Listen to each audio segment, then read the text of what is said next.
नमस्कार विद्यार्थी मित्र, कक्षा 9 में आपका स्वागत है।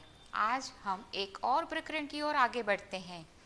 प्रकरण नंबर 21, चंद्रशेखर आज़ाद के जीवन के कुछ संस्मरण की बात आज हम करेंगे। चंद्रशेखर आज़ाद की कुछ पंक्तियाँ हमें ओज या उत्साह प्रदान करने वाली हैं। दुश्मन की गोलियों का हम सामना करेंगे, आज़ाद ही रहे हैं, आज़ाद ही मरेंगे। ये है चंद्रशेखर के जीवन की कुछ ऊर्जा या उत्साह प्रदर्शित करने वाली पंक्तियाँ। और सच्चिदानंद हीरानंद वात्स्यायन जो हमारे लेखक हैं, उनका परिचय हम प्राप्त करेंगे। अज्ञेय जी का जन्म, उनका उपनाम अज्ञेय है, 7 मार्च 1911 कुशीनगर में हुआ था, उत्तर प्रदेश।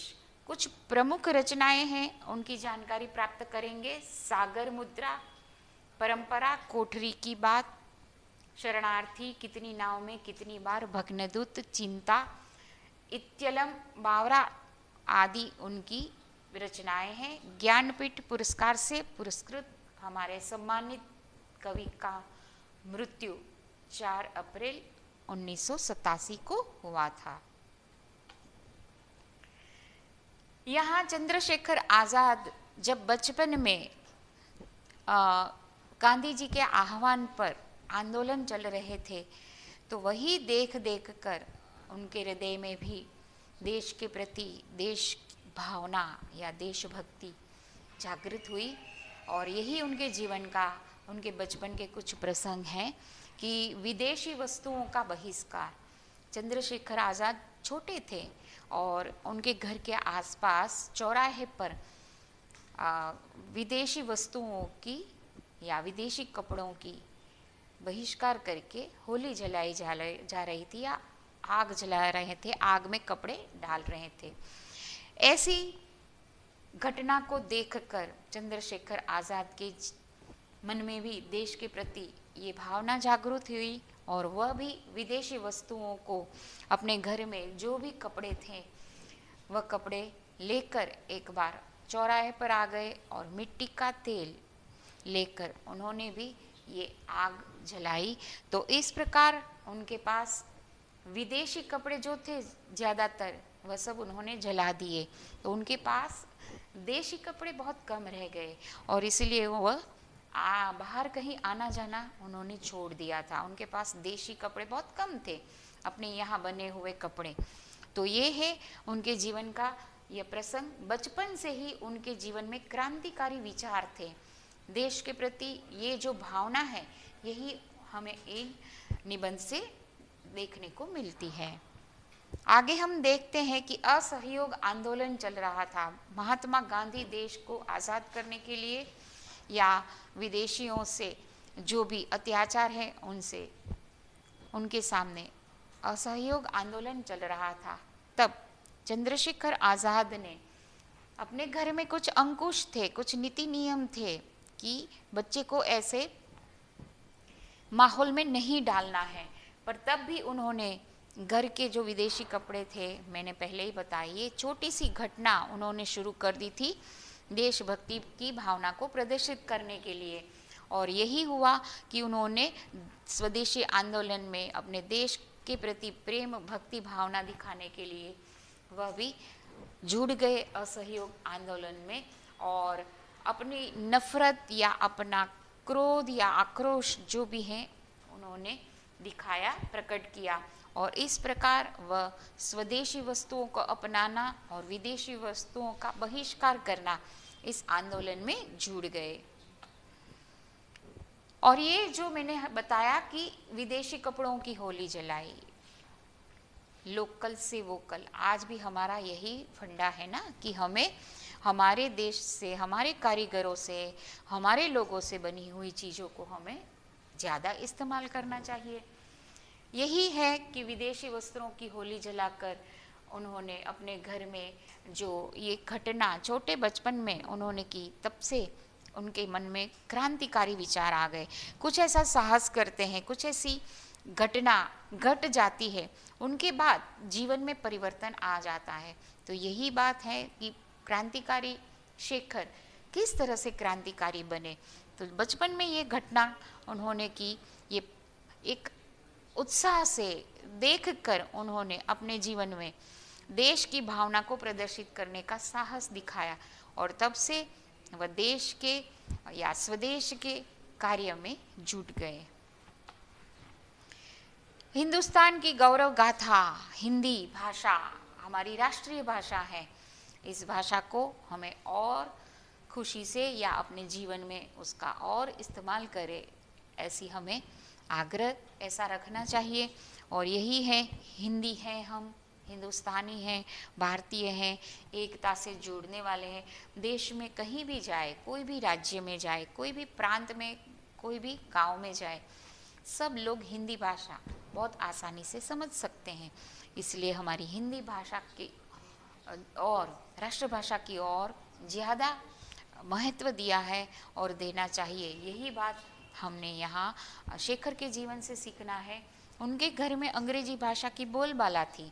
उनकी पहली आया जो थी, उनको सिखाने वाली, परवरिश करने वाली, वह मिशनरी स्कूल से बड़ी हुई थी, अंग्रेजी बोलने वाली थी, अंग्रेजी। तो उनके बचपन में अंग्रेजी भाषा का प्रभुत्व ज़्यादा रहा, पर बाद में महात्मा गांधी के परिचय में आने के बाद उनके जीवन में हिंदी भाषा या हिंदुस्तान या भारत देश के प्रति भावना जागृत हुई, और शेखर के मन में यह एक घृणा उत्पन्न हो गई, और उन्होंने तय कर लिया कि अभी मैं हिंदी भाषा को और अच्छे से सीखूंगा। और इस प्रकार उन्होंने अपने घर के परिवार के खिलाफ जाकर हिंदी भाषा की और महत्व दिया, सीखा, और मातृभाषा बन गई उनकी। और उन्होंने कुछ नाटक भी लिखे हिंदी भाषा में। तो ये है राष्ट्र प्रेम। यहाँ हम देखते हैं कि उन्होंने कुछ किताबें लिखी है, पढ़ने का शौक लगा, और इस प्रकार उन्होंने सबसे पहला नाटक लिखा हरिश्चंद्र, सत्यवादी हरिश्चंद्र। उनके बचपन का सर्वप्रथम नाट्य ग्रंथ जो था वह था सत्यवादी हरिश्चंद्र। तो इस प्रकार सत्य के बल पर राष्ट्र प्रेम को जागृत करने वाली यह नाट्य कथा, और इस प्रकार स्वाधीनता आंदोलन में लोकतंत्र के साथ भारत को स्वतंत्र करने के लिए वह एक क्रांतिकारी बन गए थे। महात्मा गांधी के साथ उन्होंने बहुत सारी कटाई, बुनाई आदि, विदेशी भाषा को बहिष्कार करना, ये सारी बातें सीख ली, और देशभक्ति के लिए उन्होंने अपने आप को न्यौछावर किया। एक और प्रसंग यहाँ हमें देखने को मिलता है। रेलवे स्टेशन पर वह अपने पिताजी के साथ कहीं जा रहे थे, और ट्रेन या गाड़ी आने में टाइम था, बैठे थे। तब एक प्रसंग उनके जीवन में घटा है कि वेटिंग रूम के बाहर वह बैठे हुए इंतज़ार कर रहे थे। तब एक अंग्रेजी बोलने वाला सूटेड बूटेड लड़का आया, और उसको अंग्रेजी में ही पूछा, व्हाट इज़ योर नेम, ऐसे 2-3 प्रश्न पूछे, पर शेखर ने कोई आंसर नहीं दिया, कोई उत्तर नहीं दिया। क्यों? हमने पहले ही देख लिया कि अंग्रेजी भाषा के प्रति उनकी कुछ घृणा प्रदर्शित हुई थी, इसीलिए उन्होंने बात नहीं किया। और इस प्रकार हमें इस प्रसंग से, तो विद्यार्थी मित्र, छोटे बचपन से ही कुछ बातें हमारे दिलो दिमाग में छा जाती हैं, तो उसी प्रकार हमारे जीवन में हम आगे विकास कर सकते हैं। ये छोटी छोटी घटना चंद्रशेखर आज़ाद के जीवन को बहुत ही आगे एक क्रांतिकारी रूप में ले जाने के लिए सहायक हुई है। और इस प्रकार उनके पिताजी ने उनको डांटा कि भाई, तुम इतने इंग्लिश मीडियम स्कूल में पढ़े लिखे हो, इतना अच्छा पढ़ते हो, पर फिर भी तुमने क्यों उत्तर नहीं दिया अंग्रेजी भाषा में जो प्रश्न पूछा गया था उसका। तो बात बुरी लगी, पिताजी को भी गुस्सा आया, और क्रोध में आकर उन्होंने कहा कि हमें तुम्हें ऐसे ही पढ़ाया, क्यों काम का नहीं हुआ, क्योंकि तुम्हें इतना पढ़ाया लिखाया फिर भी तुम बोल तो नहीं सकते। तो इस प्रकार पिताजी गुस्सा हो गए, और घर आकर भी अपनी पत्नी से कहा कि हमारे बच्चे कुछ पढ़ते लिखते नहीं है। हमने एकदम इस बच्चों को पढ़ाने लिखाने में खर्च किया, जो बच्चे का उसमें कोई भाव या प्रतिभाव नहीं दिखता है। हमारे बच्चे बुद्धू रह गए हैं, ऐसा आक्रोश प्रकट किया यहाँ।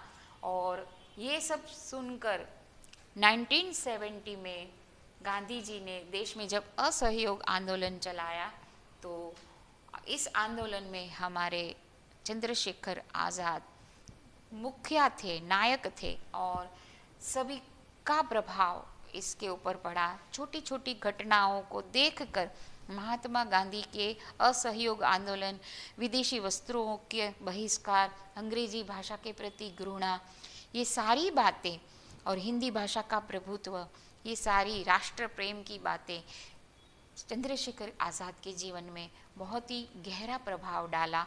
और तब जाकर आगे हम देख सकते हैं कि हमारे वीर बहादुर शहीद चंद्रशेखर आज़ाद जो देश के लिए अपने प्राण भी न्यौछावर करे, ऐसे महान चंद्रशेखर आज़ाद को हम हमेशा अपने जीवन में याद रखें और हमेशा उनके जीवन से प्रेरित होएं।